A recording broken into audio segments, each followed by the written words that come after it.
एक पावन चरित्र है श्री भक्त गोपाल चरवाहे का।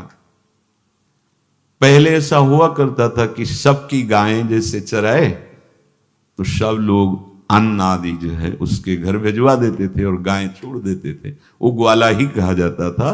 सैकड़ों लोगों की गाय चराता था और उसके घर में अन्न आदि जो आवश्यक सामग्री है भिजवा दी जाती थी। ना तो एक अक्षर वो पढ़ा लिखा था और ना कभी उसने भगवान का नाम या कोई चर्चा सुनी थी। उसके कोई परमार्थ से संबंध ही नहीं था। बस गाय चराते थे, जंगल में रहते थे, पत्नी भोजन पहुंचा देती थी और परिवार चलाने के लिए गांव के लोग दे देते थे अन्न, क्योंकि सबकी गाय चराते थे। ना तो उसको किसी धर्म का ज्ञान था, ना किसी साधना का ज्ञान था। एक दिन देखा जंगल से एक मंडली जा रही संतों के। ओ श्री राम जय राम जय जय राम, श्री राम जय राम, ऐसे कीर्तन। संत जन पहले मंडली बना के चलते थे तो नाम कीर्तन पद कीर्तन ऐसे। उसको बड़ा आनंद आया। उसको लगा कि इतने झूम झूम कर संत जन गा रहे हैं, किसी से बात नहीं की, पकड़ लिया। अब पूरा तो नहीं, बस उतना राम राम राम राम ऐसे करने लगा। देखो कई बार कहा है यदि आप बिना गुरु मंत्र के भी नाम जप करेंगे तो नाम जप आपको गुरु तक पहुंचा देगा, क्योंकि गुरु प्रदत्त नाम भगवत साक्षात्कार कराता है। 50 वर्ष की अवस्था लगभग हो गई थी। कभी कोई तीर्थयाटन, धर्म कार्य, शास्त्र स्वाध्याय, सत्संग कुछ नहीं। देखो कृपा, विश्वास।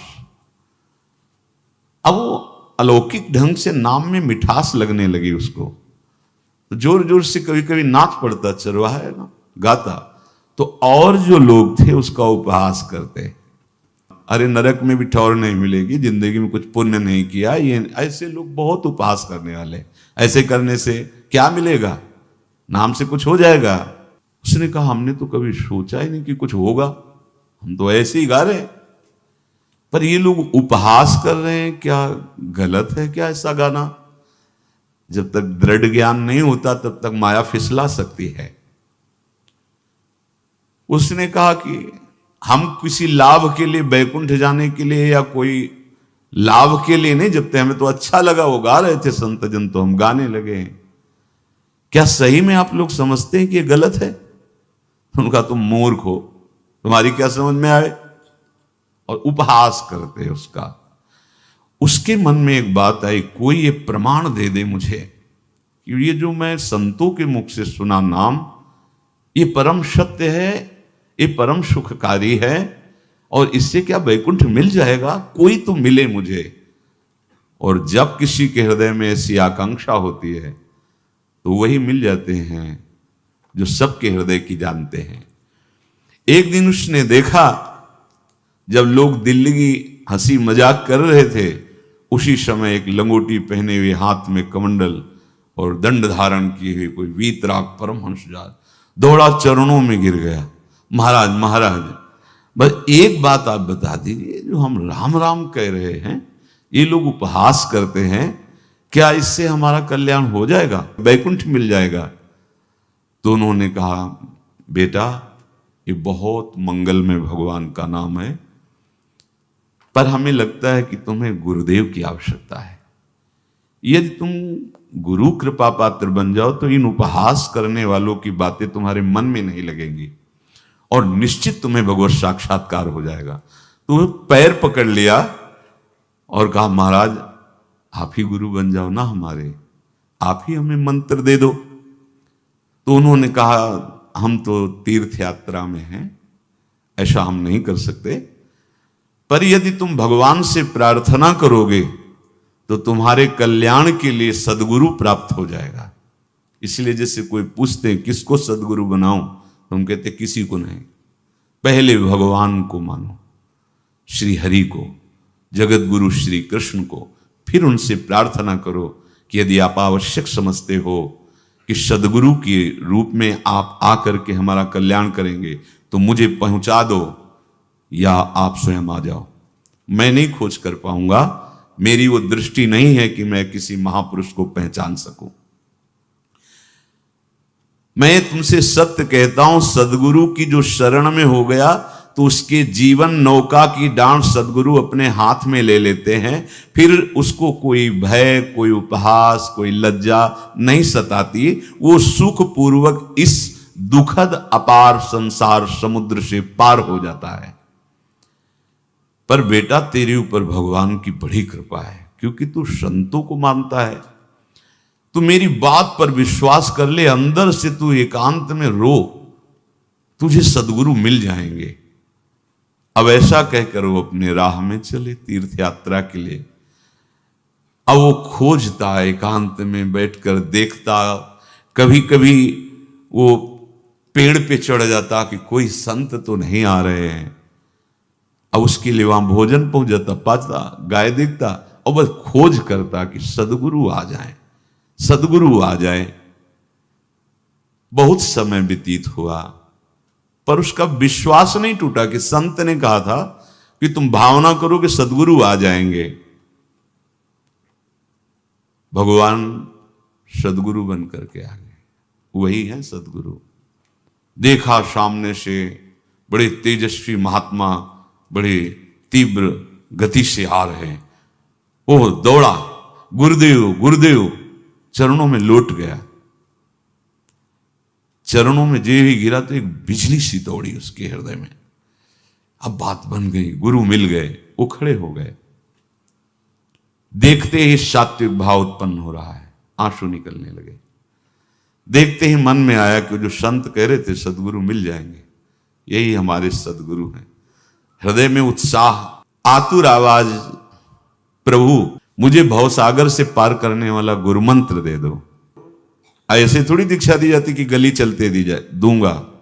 जा पहले स्नान करके आ, फिर एकांत स्थान में बैठेंगे, फिर तेरे को उपदेश देंगे। बोला महाराज, मैं जंगली आदमी हूं, गाय चराता हूं, हमारा घर बार से कोई आना जाना नहीं, यही भोजन आ जाता है। संत ने कहा अच्छा स्नान करो। स्नान करके आए, एक पेड़ के नीचे। भाई मैं तुझे कुछ नियम दूंगा, कुछ शर्त। तो अब महाराज गंवार आदमी है, ना हम आपका कोई नियम पालन कर पाएंगे, ना कोई व्रत पालन कर पाएंगे, ना कोई साधना कर पाएंगे। आप देख लो हमारी हालत, 50 साल का हूं, पढ़ा लिखा बिल्कुल नहीं, कोई धर्म कर्म नहीं जानता, गाय चराता हूं। मुझसे बहुत बातें नहीं सदेंगी, अगर एक कोई बात बता दो तो प्रण करता हूं जिंदगी में प्राण त्याग सकता हूं, पर एक बात, कोई एक नियम कोई दे दो। हमें बहुत नियम तो नहीं समझ में आएंगे, एक कोई बात बता दो कि ऐसा कर लेना और मंत्र जपना, तो हम प्राण त्याग सकते, पर आपकी आज्ञा उल्लंघन, पर बहुत हम बातें नहीं मान पाएंगे क्योंकि हमारे इतना ज्ञान नहीं है। गोपाल के वचन सुन करके बहुत प्रसन्न हुए संत भगवान। एक नियम तुझे देता हूं, हमारे आराध्य देव श्री कृष्ण हैं, गोविंद हैं। आज से तुम्हारे आराध्य देव गोविंद हुए, हां श्री कृष्ण हुए। बिना उनको पवाए तुम्हें पाना नहीं है, बस यही तुम्हारे लिए नियम है। तुम्हारे पास जो आवे, सूखी रोटी, दूध, छाछ, जो भी, बिना उनको पवाए पाना नहीं है। सीधा सरल आदमी। गुरुदेव प्राण चाहे चले जाएं, बिना उनको पवाए आज के बाद कभी जिह्वा पे कुछ नहीं जाएगा, ऐसा गुरुजन आदेश करते हैं वैष्णव मार्ग के पथिकों को कि जल भी बिना अर्पित किए मत पियो। अगर आप बिना अर्पित किए पीते हैं तो आपकी बुद्धि में इष्ट देव के प्रति ममत्व तो नहीं आ पाएगा, नहीं आ पाएगा। अब तो गोपाल नाच पड़ा कि गुरु मिल गए, गुरु मंत्र मिल गए और इष्ट का पहचान मिल गई। उसी समय घर से भोजन आया, वही कभी चटनी रोटी, ऐसे ही बैठा एकांत वृक्ष के नीचे, आओ गोविंद भोग पाओ। अब गोपाल विचार में लगा कि आ तो रहे हैं ही नहीं, और गुरुजी ने कहा बिना पवाए पाना नहीं। पूरा दिन व्यतीत हो गया। गुरुजी कह रहे थे घट घट में विराजमान भगवान है तो कहीं से भी प्रकट हो सकते हैं, तो अंदर मंत्र जपता हो, कहता आओ भगवान पाओ आके, नहीं आए। महाराज हमारे गुरुदेव ने आपका ध्यान जो बताया था वैसे ही आओ, आप पाओ आकर के। रात्रि हो गई, देखा पर वो नहीं आए तो भोजन उठाया, गाय को पवा दिया, तो बहुत सी गायें थी, भूखा रह गया। दूसरे दिन फिर भोजन आया, एक पत्ता टोरा, जल से छिड़का पत्ते और भोजन रखा, भगवान को फिर पुकारा आओ प्रभु। गुरुदेव ने आज्ञा की बिना आपको पवाए हम अपनी जबान में नहीं रख सकते। शाम हो गई, रात्रि हो गई, फिर गौ को दे दिया, नहीं पाया। अब एक तो 50 वर्ष की अवस्था और गौओं के पीछे दौड़ना और भोजन पाना नहीं, शरीर में सामर्थ्य धीरे धीरे कम होने लगी।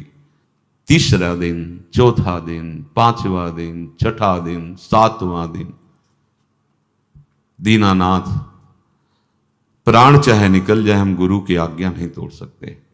अगर आप नहीं आएंगे तो भूखों मर जाऊंगा। पर हम ये बात देखो, ये बात चरवाहा है, कोई साधना पूर्व की नहीं। गौ सेवा के प्रताप से उससे संतों में प्रीति हो गई, नाम की कृपा से, गुरु की कृपा से नामी की प्राप्ति की चाह। ऐसे कई दिन व्यतीत होते गए, अस्थि मात्र होए रहे शरीरा। पूछते कि क्या बात है, भोजन तो हम रोज लाते हैं, आप रोज लेते हैं, क्या पाते नहीं? आपका विषय नहीं। शिक्षा मिलती है यहां, अपने गुरु उपदिष्ट साधन को किसी से बताना नहीं चाहिए। गुरु उपदिष्ट साधन जब तक सिद्धावस्था ना पहुंच जाए तब तक गुप्त रखा जाता है। जो जैसे आप सत्संग सुन रहे हो, इसमें कोई वचन आपको लगा, पकड़ लिया, अब वो जीवन में तभी बोलना जब उसका प्रभाव हमारे जीवन में आ जाए। नहीं ऐसे नहीं बोलना, नहीं तो निकल जाएगा। और अगर रोक लिया तो मंथन करेगा अंदर और आपको उसमें स्थित कर देगा।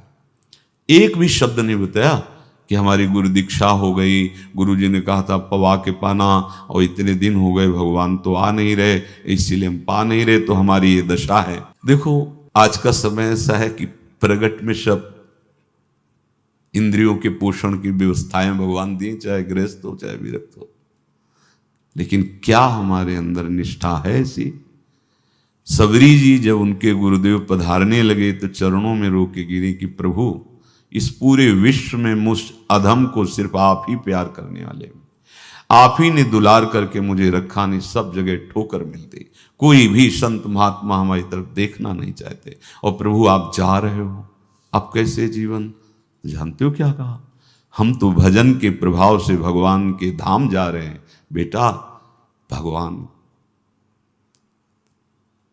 स्वयं चलकर तुम्हारे पास आएंगे।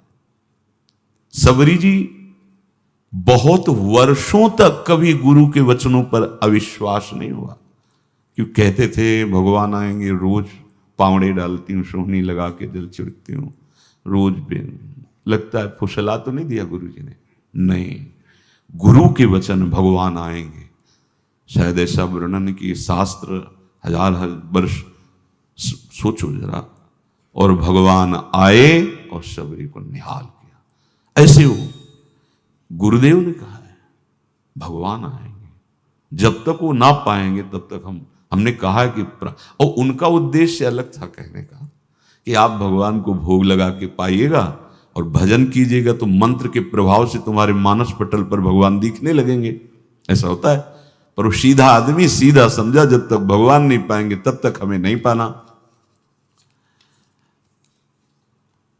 18 दिन बीत गए, कुछ ना खाना न पीना।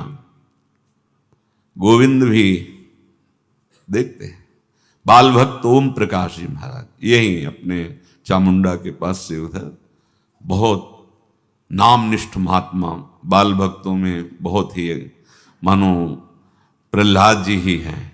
जैसे प्रहलाद जी नामनिष्ठ भगवान निष्ठ, घट घट में भगवान को देखने वाले, ऐसे श्री ओम प्रकाश जी बाल भक्त।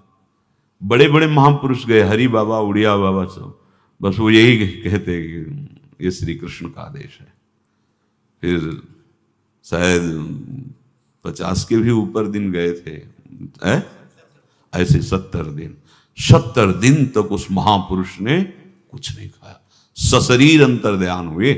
आज समाधि उनकी बनी। हे, जब महत्व भगवान का जग जाता है तो शरीर का महत्व नहीं।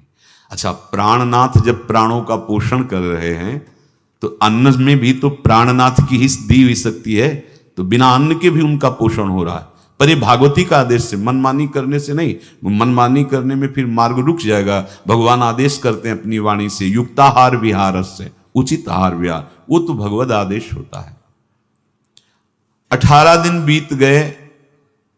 19वें दिन जब भोजन आया तो पेट के आते सब सिकुड़ गई थी। वैसे ही 50 वर्ष के थे, आंखें धस गई थी, उठने की ताकत नहीं। पत्नी ने फिर कहा कि आप कुछ तो बताइए कि क्या आपको कोई रोग हो रहा है, आप भोजन नहीं पा रहे, मैं रुक जाऊं यहीं आपकी सेवा के लिए या आप घर चलिए। कोई उत्तर नहीं, आप जाइए, हम ठीक हैं।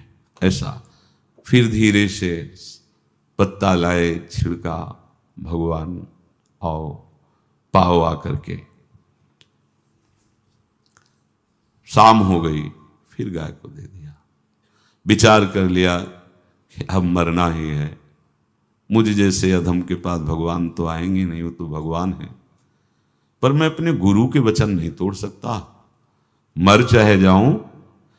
27 दिन व्यतीत हो गए, एक कवल भी अन्न नहीं पाया।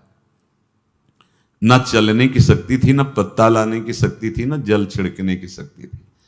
जिस पात्र में भोजन लाई थी, लेटे ही लेटे खोला और कहा, प्रभु मुझे पता है वह आप इस शरीर से नहीं मिलोगे, पर आप जान लो मैं अपने गुरु की आज्ञा का उल्लंघन नहीं करूंगा। ये मतलब जितने महान हुए हैं सब निष्ठाओं में निष्ठावान हुए हैं, अपने लोग फिसड्डी हैं। जरा सा कोई दुख, जरा सा कोई सुख, फिसल जाते हैं। प्राण अनंत जन्मों की बिगड़ी 27 दिन क्या होते हैं? क्या होते 27 दिन? अनंत जन्मों का जमा कूड़ा करकट भगवान साफ कर रहे हैं। ये जो तन्मयता, गुरु निष्ठा, जो प्राण भूख से व्याकुल, सब भस्म हो रहे हैं पाप अनंत जन्मों के। अनंत जन्मों, जैसे हम सोचे कि भगवान इतने निर्दयी कैसे हैं? नहीं निर्दयी, आत्मा को कुछ फर्क नहीं पड़ता। और शरीर ने जो किए हैं जन्म जन्मांतरों के, वो निष्ठा के कारण दुख नहीं पहुंचेगा। निष्ठावान को दुख नहीं पहुंचता, वो आपको दिखाई देगा दूर से, उसको दुख नहीं पहुंचता, क्योंकि निष्ठा का कवच है, वो कभी कोई भेद नहीं सकता। किसी भी माया के यंत्र में ताकत नहीं कि निष्ठा को भेद सके, उसी को निष्ठा कहते हैं, नहीं भेद पाई। 27वां दिन है। पति की दशा देख करके कहा, स्वामी अब तो आप कहोगे भी तो मैं नहीं जाऊंगी, हम आपकी दशा, इशारे से कहा आज भर चली जा, क्योंकि उसको लग रहा था आज प्राण निकल जाएंगे। आज भर चली जा, फिर कल से जैसी तेरी आज चली जा। इशारे से, बोलने की भी सामर्थ्य नहीं थी। गोपाल के आंसुओं की धारा चल रही, पड़े पड़े धीरे से खोला जो भोग है, और अंतस्थल, आज बोल भी नहीं पा रहे, अंतस्थल से कह रहे, प्रभु अब चाहे आके पालो या लिवा जाके पवा देना, देख लो आप, आखिरी है, आके पालो या लिवा जाना और अपने यहां पवाना, क्योंकि हमारे यहां तो पाए नहीं आप। बड़े प्रेम से अंदर से आवाज आई, गोपाल। आंख खुली, क्योंकि बोलने की हिम्मत ने, ये अंदर से प्रार्थना की थी,